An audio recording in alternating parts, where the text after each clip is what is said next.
Go ahead. Go ahead. Yeah. I was gonna say let's go ahead and jump into the Vikings Cowboys game because that's what we were gonna do next anyway. All right. Man, Huh. yeah, you go ahead and tell everyone about this one, Gion. This one was All disgusting. right. This was a filth fest for sure. I mean, the Vikings lost to the Cowboys, and it wasn't a close game at all. The spread had them within a point and a half. Nah, Cowboys just absolutely dogged on the Vikings. Completely unexpected. I don't know, considering last week the Vikings put the hurt on the Bills.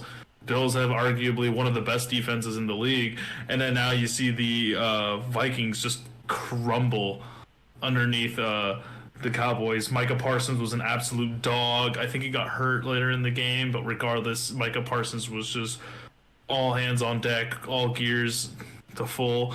That defense had Justin Jefferson on lock. Kirk Cousins is going to get the ball out of his hand. I believe they cut the game off They from did. broadcast and switched it to the Bengals Steelers game just because it was an absolute blowout. So I mean, there's not really much to say there than just like what happened. I mean, Yeah, you 40 would think to they have a 3. solid ground game and everything, but oh Yeah, man. well, I think it's actually good for the Vikings long term because after coming off that big win on the Bills, it's hard not to get cocky and arrogant that you're the best team. You just beat the Bills, who were the best team before you guys. So I think it's a little bit humbling for them. I think it puts that chip back on their shoulder that they need to really just get dirty and play and win. So I think for them, it's better going forward. They still are plenty good enough that they're going to guarantee themselves a playoff spot and probably first and second seed. So I don't think it really hurts them to have that on their record, and I think it sets up a good revenge game for maybe a Cowboys Vikings NFC Championship game. And I think that it puts the Vikings in a position that they can't goof off anymore. They really got to just get their asses in gear and start playing because not scoring a touchdown is insane for that offense with Adam Thielen, TJ Hawkinson, Justin Jefferson, and Dalvin Cook and Kirk Cousins. You can't not score touchdowns. That's unbelievable. Holding Jeff Ellerson to 33 yards and 3 receptions is the reason actually that I lost. He scored, I think, 4.4 fantasy points.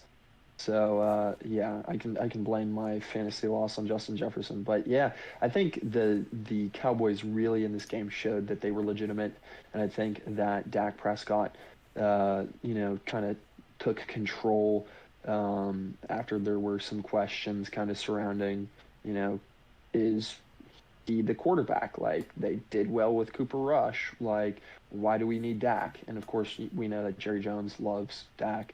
Wants him to start and won't give up that starting job easily. But I think that he really silenced a lot of the critics with that game. And I think the Cowboys really showed why they are legitimate. They also, unfortunately, hurt me in my fantasy. So.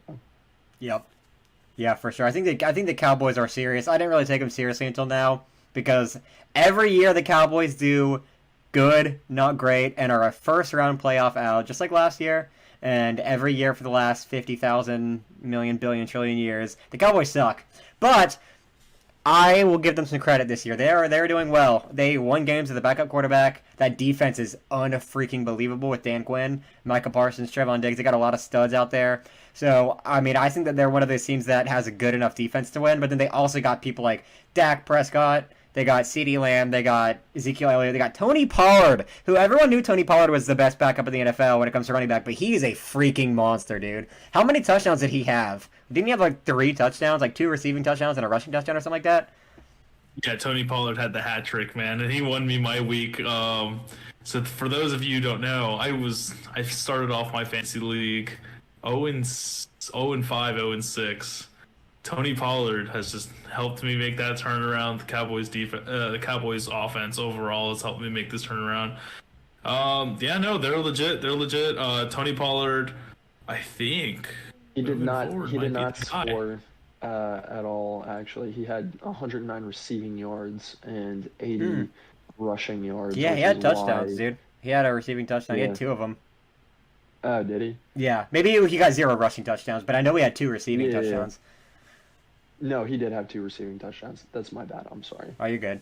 Yeah, there you go. But keep going, Jim. This is actually kind of a nice story because you and I flipped. Because the first week of fantasy, here's the thing: first week of fantasy, I dominated and I scored the most points out of anyone in the league. I was projected to finish first overall after week 2. Same thing, scored the most points, projected to finish number 1 overall, and then everyone gets hurt. And you were like 0-5, 0-6, and now you've won like every game since then. So you and I have completely flipped. So I don't like it. Like it was looking grim, especially because I talked so much smack. I came to the season talking so much smack, thinking everyone else is just gonna fall under me. But now I'm making the best turnaround of my life. Honestly, best comeback. And we have what 2-3 more weeks left before the playoffs. It's looking like I'm making the cut. That's what's up. Yeah, we got 3 weeks left, and since I beat Frank, I'm now 5-6 because I won like 4 games in a row, and then I lost 6 games in a row, and then I've won 1. So I just need to win, I think, 2 of these next 3 games, and I'll be in the playoffs too. And hey, I'll be good. Even though everyone is a free waiver ad on my team, it is a stud free waiver. I got Jeff Wilson on that team. I got Tagovailoa on that team. You know, I got a lot of studs, but not good enough. Anyway,